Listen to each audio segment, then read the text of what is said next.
ನಿಗೂಢವಾಗಿ ನಾಪತ್ತೆಯಾಗಿದ್ದ ಹಾಸನ ಮೂಲದ ಪ್ರಿಯಾಂಕಾಳನ್ನ ಕೊನೆಗೂ ಪತ್ತೆ ಹಚ್ಚಲಾಗಿದೆ. ಮದುವೆಗಾಗಿ ಬಂದಿದ್ದ ಮಹಿಳೆ ಗುರುವಾರ ರಾತ್ರಿ ಕಾಣೆಯಾಗಿದ್ರು. ಈಗ ತುಮಕೂರಿನ ಕುಣಿಗಲ್ನಲ್ಲಿ ನಾಪತ್ತೆಯಾಗಿದ್ದ ಪ್ರಿಯಾಂಕಾ ಸಿಕ್ಕಿದ್ದಾರೆ. ಪ್ರಿಯಾಂಕಾ ನಾಪತ್ತೆ ಪ್ರಕರಣ ಹಾಸನ ಪೊಲೀಸರ ನಿದ್ದೆಗೆಡಿಸಿತ್ತು. ಕೆರೆ ಬಳಿ ಮಹಿಳೆಯ ಉಡುಪು, ಬ್ಯಾಗ್, ಚಪ್ಪಲಿ ಸಿಕ್ಕಿದ್ವು. ಇದು ಇನ್ನಷ್ಟು ಆತಂಕ ಸೃಷ್ಟಿಸಿತ್ತು. ಇದೀಗ ಮಹಿಳೆ ಜೀವಂತವಾಗಿರೋದನ್ನ ಪೊಲೀಸರು ಖಚಿತಪಡಿಸಿದ್ದಾರೆ. ಡ್ರೋನ್ ಕಾರ್ಯಾಚರಣೆ ಮೂಲಕವೂ ಈಕೆಯನ್ನ ಹುಡುಕಲಾಗಿತ್ತು. ಇದೇನಾ ಸಭ್ಯತೆ, ಇದೇನಾ ಸಂಸ್ಕೃತಿ, ಇದೇನಾ ಜಾಗೃತೆ? ಸರ್ಕಾರಿ ಕೆಲಸ ದೇವರ ಕೆಲಸ ಅಂತಾರೆ, ಆದ್ರೆ ಇವರು ನೋಡಿ, ದೇವರ ಕೆಲಸ ಮಾಡಬೇಕಾದವರು ಎಲ್ಲಿ ಕೂತಿದ್ದಾರೆ? ನಿಜಕ್ಕೂ ಇದು ನಾಚಿಕೆಗೇಡು. ಚಿಕ್ಕಬಳ್ಳಾಪುರ ಜಿಲ್ಲೆ ಗುಡಿಬಂಡೆ ಬೆಸ್ಕಾಂನ ಅಧಿಕಾರಿ ರಾಘವೇಂದ್ರ ಕಚೇರಿ ಬದಲು ಡಾಬಾದಲ್ಲಿ ಕೂತು ಕಡತಗಳ ಪರಿಶೀಲನೆ ನಡೆಸುತ್ತಿದ್ದಾರೆ. ಸಿಬ್ಬಂದಿಗಳನ್ನ ಕರೆದೊಯ್ದು ಡಾಬಾದಲ್ಲಿ ಮದ್ಯ ಸೇವಿಸುತ್ತಾ ಕಡತಗಳ ಪರಿಶೀಲನೆ ನಡೆಸಿದ್ದಾರೆ. ಬೆಸ್ಕಾಂ ಅಧಿಕಾರಿ ಸಿಬ್ಬಂದಿಯ ಬೇಜವಾಬ್ದಾರಿ ನಡೆಗೆ ಸಾರ್ವಜನಿಕರು ಆಕ್ರೋಶ ವ್ಯಕ್ತಪಡಿಸಿದ್ದಾರೆ. ಸಾಮಾಜಿಕ ಬಹಿಷ್ಕಾರ ಹಾಕುವ ಅನಿಷ್ಟ ಪದ್ಧತಿ ರಾಜ್ಯದಲ್ಲಿ ಇನ್ನೂ ಜೀವಂತವಿದೆ. ಯಾದಗಿರಿಯ ಶಹಪುರದಲ್ಲಿ ತಮ್ಮದೇ ಸಮುದಾಯದಿಂದ 12 ಕುಟುಂಬಗಳಿಗೆ ಬಹಿಷ್ಕಾರ ಹಾಕಲಾಗಿದೆ. ಸ್ವಕುಳಿಸಾಳಿ ಸಮುದಾಯ ಸಂಘಕ್ಕೆ ಸೇರಿದ 18 ವಾಣಿಜ್ಯ ಮಳಿಗೆಗಳ ಆದಾಯದ ಬಗ್ಗೆ ಪ್ರಶ್ನೆ ಮಾಡಿದ್ದಕ್ಕೆ ಬಹಿಷ್ಕಾರ ಹಾಕಲಾಗಿದೆ ಅಂತ ಆರೋಪಿಸಲಾಗಿದೆ. ನಮ್ಗೆ ಜೀವೇಶ್ವರ ಸಮಾಜದ್ರಿ ಬಹಿಷ್ಕಾರ ಹಾಕಿ 8 ವರ್ಷ ಆಯ್ತು ರೀ.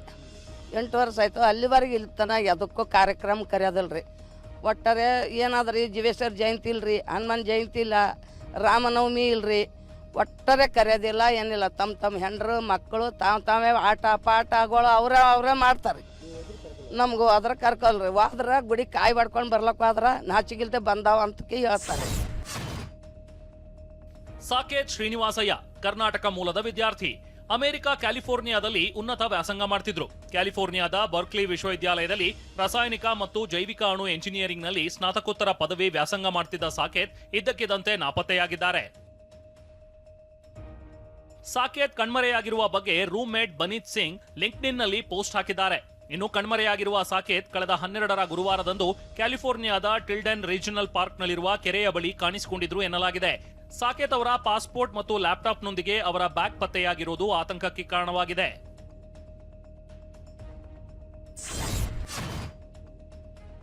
ಕೋಲ್ಕತಾ ಅಂತಾರಾಷ್ಟ್ರೀಯ ವಿಮಾನ ನಿಲ್ದಾಣದಿಂದ ಮೇಘಾಲಯದ ಶಿಲ್ಲಾಂಗ್ಗೆ ಹಾರಲು ಸಿದ್ಧವಾಗಿದ್ದ ಇಂಡಿಗೋ ವಿಮಾನದ ಶೌಚಾಲಯದಲ್ಲಿ ಬೆದರಿಕೆ ಪತ್ರ ಪತ್ತೆಯಾಗಿದ್ದು ಭಾರೀ ಆತಂಕ ಸೃಷ್ಟಿಸಿದೆ.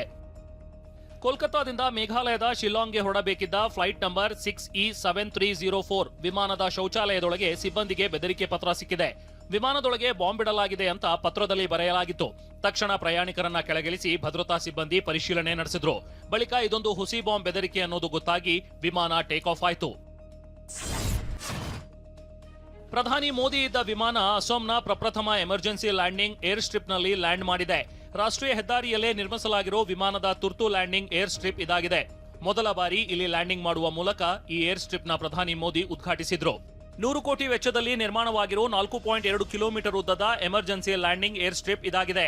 ಈ ಏರ್ ಸ್ಟ್ರಿಪ್ಗೆ 40 ಟನ್ ತೂಕದ ಫೈಟರ್ ವಿಮಾನಗಳನ್ನ ಲ್ಯಾಂಡಿಂಗ್ ಮಾಡುವ ಸಾಮರ್ಥ್ಯ ಮತ್ತು 70 ಟನ್ ತೂಕದ ಸರಕು ಸಾಗಣೆ ವಿಮಾನದ ಲ್ಯಾಂಡಿಂಗ್ನ ಸಾಮರ್ಥ್ಯ ಇದೆ. ಇದು ರಾಷ್ಟ್ರೀಯ ಹೆದ್ದಾರಿ ಕೂಡ ಆಗಿದ್ದು ಇಲ್ಲಿ ವಾಹನಗಳು ಓಡಾಡಬಹುದು. ವಾಯುಪಡೆ ವಿಮಾನ ತುರ್ತು ಲ್ಯಾಂಡಿಂಗ್ ಕೂಡ ಮಾಡಬಹುದಾಗಿದೆ. ಪ್ರಾಯೋಗಿಕವಾಗಿ ಸುಖೋಯ್ Su-30 MKI ಮತ್ತು ರಫೇಲ್ ವಿಮಾನಗಳ ಲ್ಯಾಂಡಿಂಗ್ ಮಾಡಲಾಗಿದೆ. ವಿಧಾನಸಭಾ ಚುನಾವಣೆಗೆ ಸಜ್ಜಾಗಿರೋ ಅಸ್ಸಾಂನಲ್ಲಿ ಒಟ್ಟು 5,500 ಕೋಟಿ ರೂಪಾಯಿ ಕಾಮಗಾರಿಗೆ ಪ್ರಧಾನಿ ಚಾಲನೆ ನೀಡಿದ್ದಾರೆ. ಮತ್ತೊಂದೆಡೆ ಪ್ರಧಾನಿ ಮೋದಿ ಅಸ್ಸಾಂನಿಂದ ಗಲಭೆ ಪೀಡಿತ ಮಣಿಪುರಕ್ಕೆ ಹೋಗಲಿ ಅಂತ ಕಾಂಗ್ರೆಸ್ ನಾಯಕ ಪವನ್ ಖೇರಾ ಟೀಕಿಸಿದ್ದಾರೆ. ಮೋದಿಗಾಗಿ ಅಸ್ಸಾಂನಿಂದ ಮಣಿಪುರಕ್ಕೆ ಟಿಕೆಟ್ ಕೂಡ ಬುಕ್ ಮಾಡಿ ಟಾಂಗ್ ಕೊಟ್ಟಿದ್ದಾರೆ. ರಾಜ್ಯದಲ್ಲಿ ಕಾಂಗ್ರೆಸ್ ಸರ್ಕಾರ ಅಧಿಕಾರಕ್ಕೆ ಬಂದು 1,000 ದಿನ ಪೂರೈಸಿದೆ. ಹೀಗಾಗಿ ಹಾವೇರಿಯಲ್ಲಿ ಕಾಂಗ್ರೆಸ್ ಭೂ ಗ್ಯಾರಂಟಿ ಸಮರ್ಪಣಾ ಹೆಸರಿನಲ್ಲಿ ಸಾಧನಾ ಸಮಾವೇಶ ಮಾಡಿದೆ. ಸಮಾವೇಶದಲ್ಲಿ 1 ಲಕ್ಷ ಕುಟುಂಬಗಳಿಗೆ ಸಿಎಂ ಸಿದ್ದರಾಮಯ್ಯ ಜಮೀನಿನ ಹಕ್ಕುಪತ್ರಗಳನ್ನು ವಿತರಿಸಿದರು.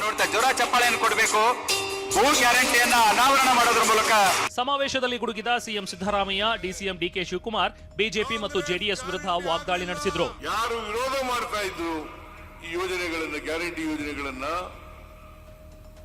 ಅವರೇ ಇವತ್ತು ಇವುಗಳನ್ನ ಅನುಸರಿಸತಕ್ಕಂಥ ಕೆಲಸವನ್ನ ಮಾಡ್ತಾ ಇದ್ದಾರೆ.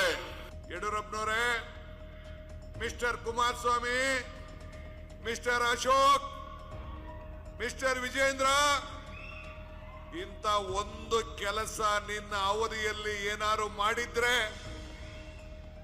ಒಂದು ಕಾರ್ಯಕ್ರಮ ಜನರಿಗೋಸ್ಕರ ಬಿಜೆಪಿಯವರು ಜನತಾದಳವರು ಕೊಟ್ಟಿದ್ರೆ ನಿಮ್ಗೆ ರಾಜಕೀಯದಲ್ಲಿ ಮಾತಾಡುವಂತ ಶಕ್ತಿ ಇತ್ತು. ಈಗ್ಲೂ ಬೀಳುವ ಹಂತದಲ್ಲಿರೋ ಕಟ್ಟಡ ಬೀದರ್ ಜಿಲ್ಲೆಯ ಭಾಲ್ಕಿ ತಾಲೂಕಿನ ಹಾಲಹಳ್ಳಿ ಗ್ರಾಮದಲ್ಲಿರುವ ಪಶು ಆಸ್ಪತ್ರೆ ಕಟ್ಟಡದ ಪರಿಸ್ಥಿತಿ ಇದು. 3 ಕೋಟಿಯ ರಸ್ತೆ, 3 ತಿಂಗಳಲ್ಲಿ ಗುಂಡಿ. ಮಂಡ್ಯದಿಂದ ಪಾಂಡವಪುರ ಸಂಪರ್ಕ ಕಲ್ಪಿಸುವ 3 ಕಿಲೋಮೀಟರ್ ರಸ್ತೆಯ ಕಳಪೆ ಕಾಮಗಾರಿಗೆ ಸಾರ್ವಜನಿಕರು ಆಕ್ರೋಶ ಹೊರಹಾಕಿದ್ದಾರೆ. ಕಳಪೆ ಡಾಂಬರೀಕರಣದ ಸುದ್ದಿ ಟಿವಿನಲ್ಲಿ ಪ್ರಸಾರ ಆಗ್ತಿದ್ದಂತೆ ಗುತ್ತಿಗೆದಾರ ಎಚ್ಚೆತ್ತುಕೊಂಡಿದ್ದಾನೆ. ಸುದ್ದಿ ಪ್ರಸಾರವಾದ ಒಂದೇ ದಿನದಲ್ಲಿ ಗುಂಡಿ ಬಿದ್ದ ರಸ್ತೆಗೆ ಮತ್ತೆ ಡಾಂಬರ್ ಹಾಕಿ ಸರಿಪಡಿಸಲು ಮುಂದಾಗಿದ್ದಾನೆ. ಮಲೆಮಹದೇಶ್ವರ ಬೆಟ್ಟದ ಮಾರ್ಗದಲ್ಲಿ ಮತ್ತೆ ಚಿರತೆ ಓಡಾಡಿದ್ದು ಆತಂಕ ಸೃಷ್ಟಿಸಿದೆ. ತಾಳು ಬೆಟ್ಟದ 4ನೇ ತಿರುವಿನ ರಸ್ತೆಯಲ್ಲಿ ಚಿರತೆ ಕಾಣಿಸಿಕೊಂಡಿದ್ದು ಭಕ್ತರಲ್ಲಿ ಇನ್ನಷ್ಟು ಆತಂಕ ಹೆಚ್ಚಾಗಿದೆ.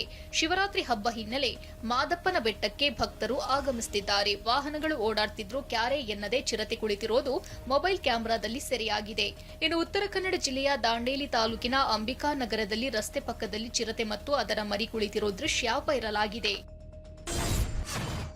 ಮಹಾಶಿವರಾತ್ರಿ ಹಿನ್ನೆಲೆ ತಮಿಳು ಸೂಪರ್ ಸ್ಟಾರ್ ರಜನಿಕಾಂತ್ ಅಭಿಮಾನಿಯೊಬ್ಬ ತನ್ನ ನೆಚ್ಚಿನ ನಟನನ್ನೇ ಮಹಾಶಿವನಂತೆ ಪೂಜಿಸಿದ್ದಾನೆ.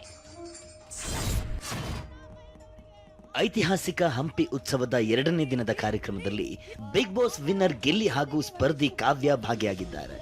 ಗಿಲ್ಲಿ ಹಾಗೂ ಕಾವ್ಯ ವೇದಿಕೆಗೆ ಆಗಮಿಸುತ್ತಿದ್ದಂತೆ ಅಭಿಮಾನಿಗಳು ಕುಣಿದು ಕುಪ್ಪಳಿಸಿದ್ದಾರೆ. ಪಳಾರ್ ಗಿಲ್ಲಿ ಡೈಲಾಗ್ ಮನರಂಜನೆ ಕಂಡು ಅಭಿಮಾನಿಗಳು ಕೇಕೆ ಶಿಳ್ಳೆ ಹಾಕಿ ಸಂಭ್ರಮಿಸಿದ್ದಾರೆ. ಆದರೆ ಹಂಪಿ ಉತ್ಸವಕ್ಕೆ ಭಾರಿ ಸಂಖ್ಯೆಯಲ್ಲಿ ಜನ ಆಗಮಿಸಿದ್ರಿಂದ 1 ಕಿಲೋಮೀಟರ್ಗೂ ಹೆಚ್ಚು ಟ್ರಾಫಿಕ್ ಜಾಮ್ ಆಗಿ ಜನ ತತ್ತರಿಸಿದ್ರು.